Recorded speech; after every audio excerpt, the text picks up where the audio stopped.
Assalomu alaykum, hurmatli tomoshabinlar.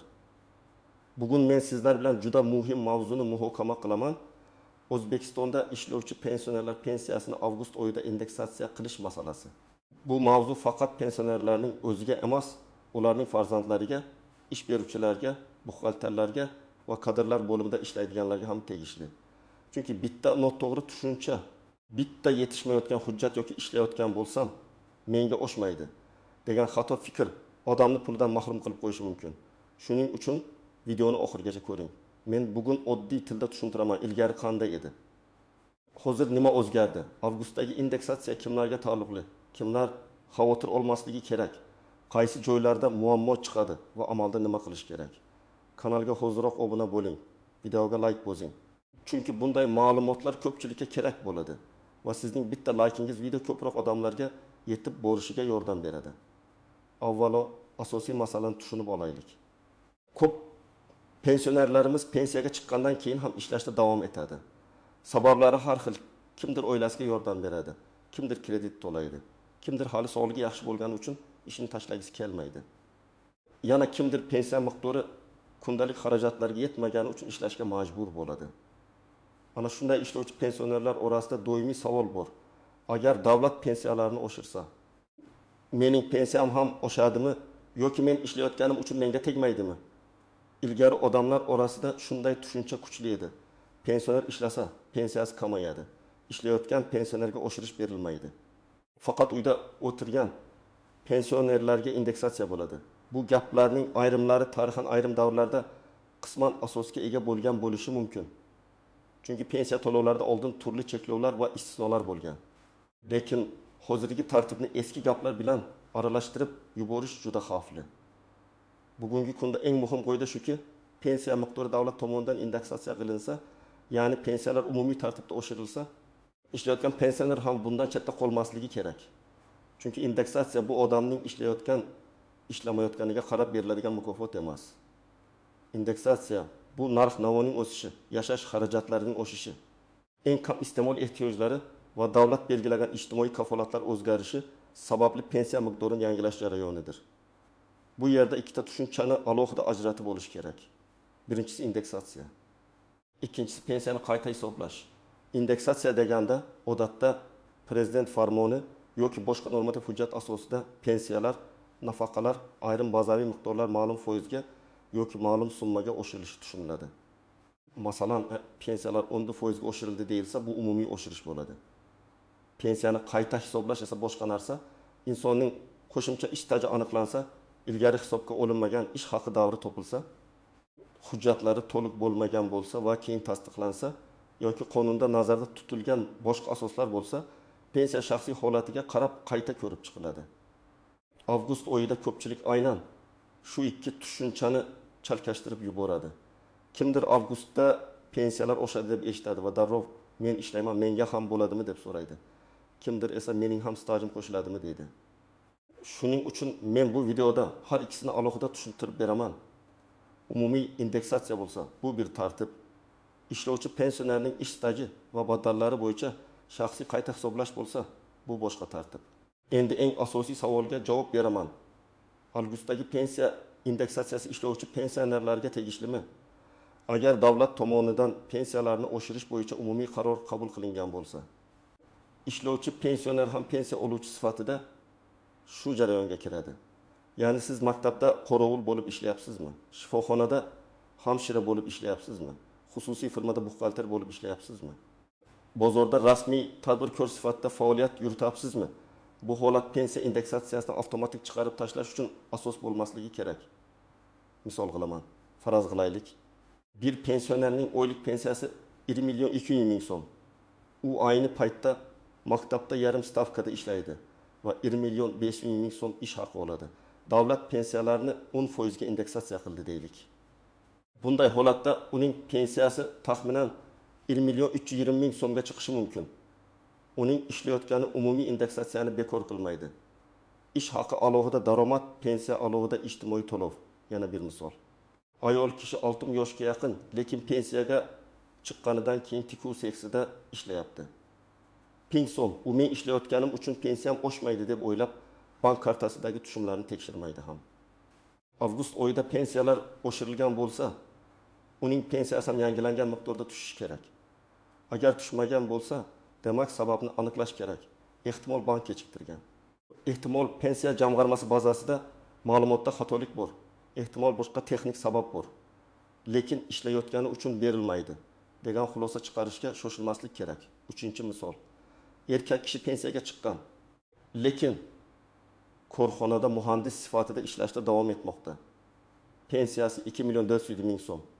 U yuqori malakali mutaxassis bo'lgani uchun ish beruvchi uni ushlab turibdi.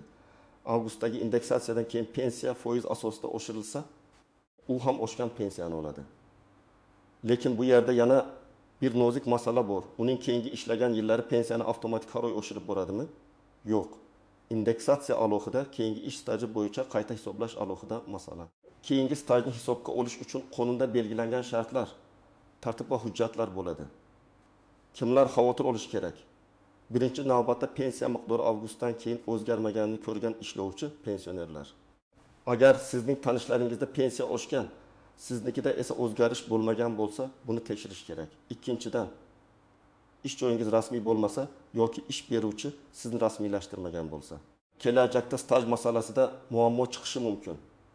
Indeksatsiya uchun bu har doim ham bevosita to'siq bo'lmasligi mumkin, lekin qayta hisoblash, stajni tasdiqlash, daromadlarni ko'rsatish masalasida rasmiy ma'lumot juda muhim. Kimlar xavotir olmasligi mumkin? Agar siz pensiyani bank kartangizga olayotgan bo'lsangiz, shaxsiy ma'lumotlaringiz to'g'ri bo'lsa, pensiya organlarida ishingiz bo'yicha chalkashlik bo'lmasa va avgustdan keyin oshirilgan summa tushayotgan bo'lsa, qo'shimcha ravishda har oy borib ariza yozish shart emas. Umumiy indeksatsiya odatda avtomatik amalga oshiriladi. Ya'ni har bir pensioner alohida menga ham oshirib bering deb ariza yozish kerak degan qoida bo'lmaydi. Ammo avtomatik tizim ishlaydi degani xato bo'lmaydi degani emas. Shuning uchun nazorat qilish foydali. Bu masalada buxgalterlar va kadrlar bo'limi ham ehtiyot bo'lish kerak. Ishlovchi pensionerni rasmiy ishga olgan korxona uning ma'lumotlarini to'g'ri yuritishi, ishga qabul qilish buyrug'i, mehnat shartnomasi, ish haqi hisoboti. Soliq va ijtimoiy to'lovlarga oid ma'lumotlar qonuniy yuritilishini ta'minlash kerak. Chunki pensioner bugun menga faqat indeksatsiya kerak deb o'ylashi mumkin. Lekin ertaga men ishlagan yillarim pensiyamga qo'shilishi kerak deb murojaat qilganda barcha hujjatlar kerak bo'ladi. Endi eng ko'p chalkashlik bo'ladigan joylarga to'xtalaman. Birinchi nozik jihat. Hamma oshirish bir xil ko'rinishda bo'lmaydi. Ba'zan pensiyalar ma'lum foizga oshiriladi. Ba'zan eng kam pensiya bazaviy hisoblash miqdori yoki pensiyani hisoblashning bazaviy miqdoriga bog'liq o'zgarishlar bo'ladi.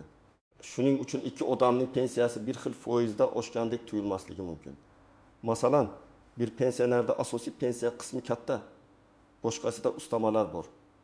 Ayrim ustamalar indeksatsiyaga boshqacha ta'sir qilishi mumkin. Shuning uchun qo'shnimniki 1,5 mingga oshibdi, meniki 9 mingga oshibdi, demak meni aldashdi deb darrov xulosa qilmaslik kerak. Avval pensiya tarkibini ko'rish kerak. Ikkinchi nozik jihat. Pensiya miqdori va qo'lga tushadigan summa har doim bir xil tushuncha emas. Agar pensionerda bank kreditlari, aliment sud qarori bo'yicha ushlab qolishlar yoki boshqa majburiy undirishlar bo'lsa, kartaga tushgan pul kamayib ko'rinishi mumkin. Indeksatsiya bo'lgan bo'lsa ham ushlab qolish sababli odam menga oshmagan deb o'ylaydi. Masalan, pensiya 1.500.000 so'mdan 1.600.000 so'mga oshgan bo'lishi mumkin. Lekin 300.000 so'm majburiy ushlab qo'linsa, kartaga tushgan summa boshqa ko'rinadi. Shuning uchun pensiya hisoblangan miqdor bilan real tushgan pulni alohida tekshirish kerak. Uchinchi nozik jihat: rasmiy ishlash va norasmiy ishlash. Agar pensioner rasmiy ishlasa, uning ish haqi, soliq hisobotlari, mehnat faoliyati elektron tizimlarda aks etadi. Norasmiy ishlasa bugun qo'lga naqd pul olishi mumkin, lekin ertaga stajni tasdiqlashda muammo bo'ladi. Ko'p odamlar men 5 yil ishladim deydi, lekin hujjatda bu ish ko'rinmaydi. Ish beruvchi esa bizda rasmiy ishlamagan deb javob beradi. Natijada odamning real mehnati pensiya tizimida ko'rinmay qoladi. 4-nozik jihat: yakka tartibdagi tadbirkorlar va o'zini o'z band qilganlar.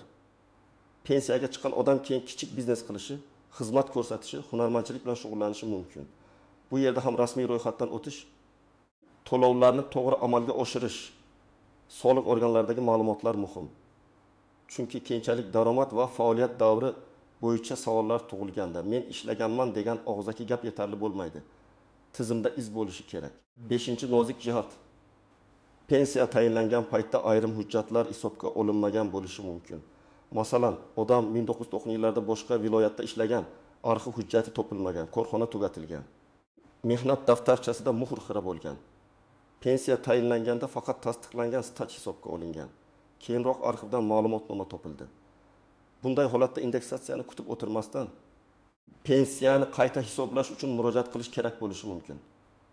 Chunki bu umumiy oshirish emas, shaxsiy pensiya huquqini tiklash masalasi. 6-nozik jihat. Ishlovchi pensioner pensiyasi oshganini ko'rib demak, endi ish beruvchim mening oyligimni kamaytirishi mumkin deb qo'rqmaslik kerak.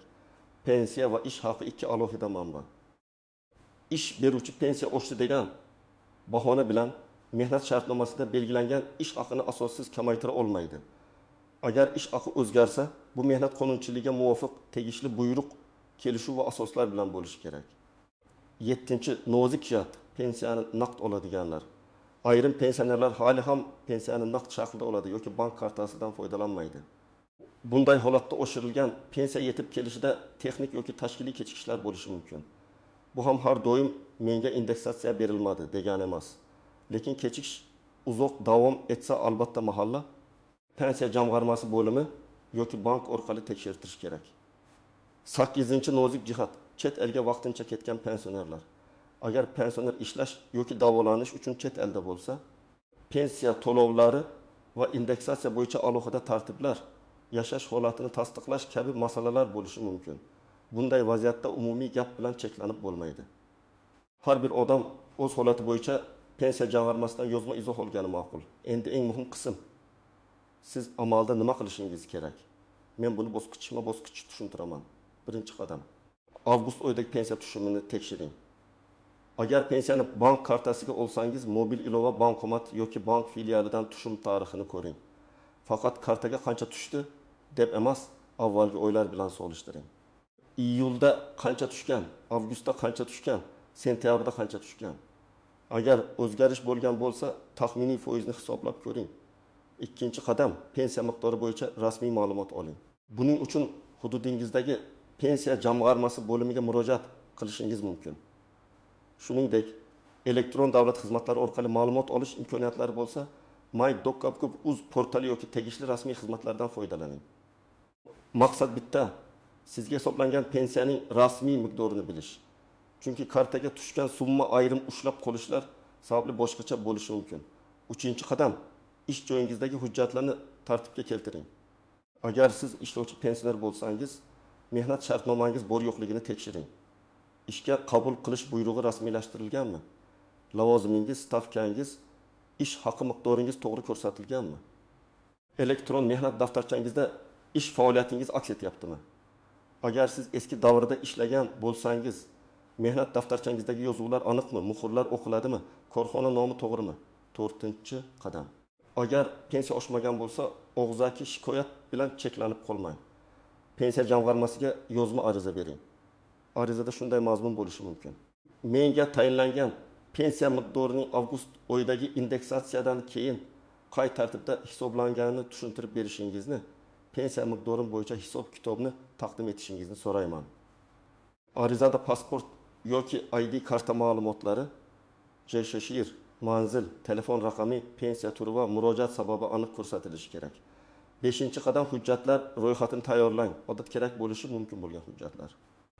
ID karta yoki pasport, pensiya guvohnomasi yoki pensiya tayinlanganini tasdiqlovchi ma'lumot, bank karta rekvizitlari, mehnat daftarchasi yoki elektron mehnat faoliyati bo'yicha ma'lumot, ish joyidan ma'lumotnoma, ishga qabul qilish buyrug'i nusxasi, ish haqi bo'yicha ma'lumotlar, arxiv ma'lumotnomalari.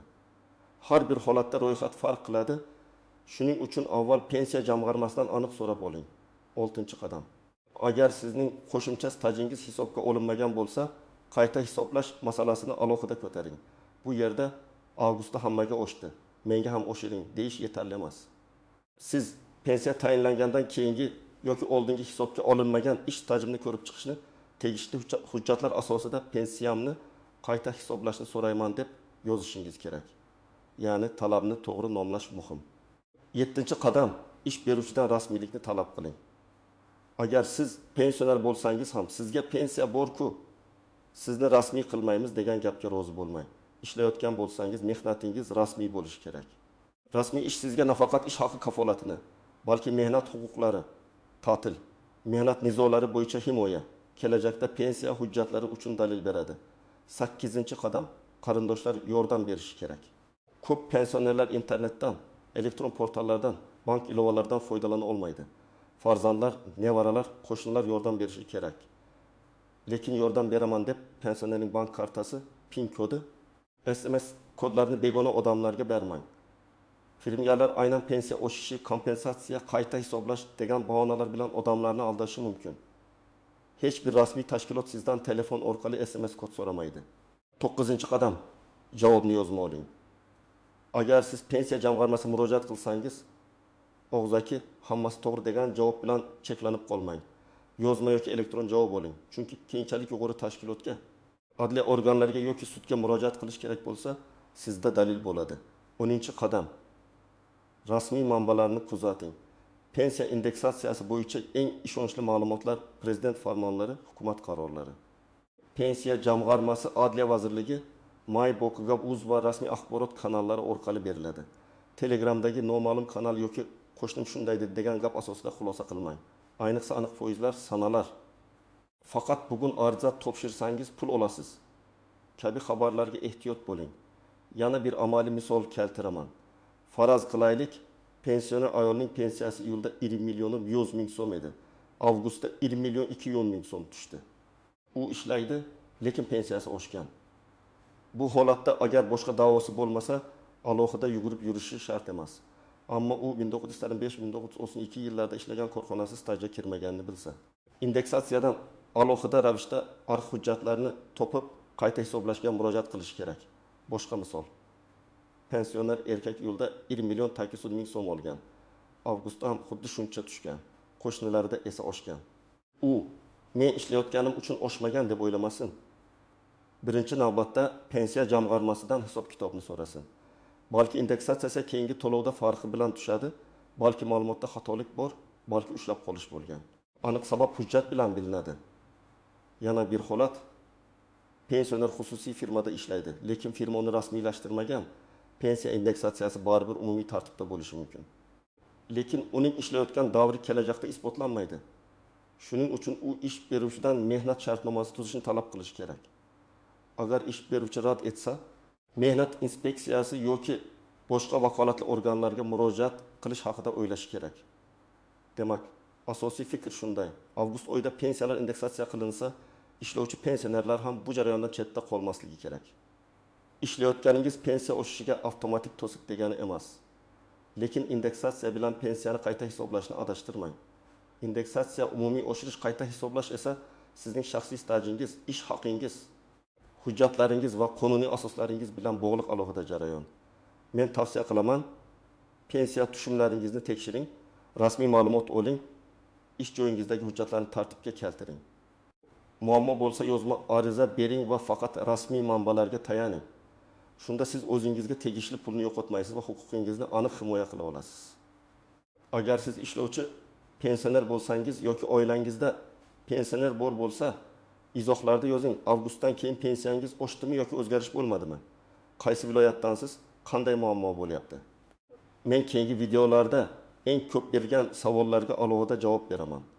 Videoga like bosing, kanalga obuna bo'ling va bu videoni pensioner tanishlaringizga yuboring.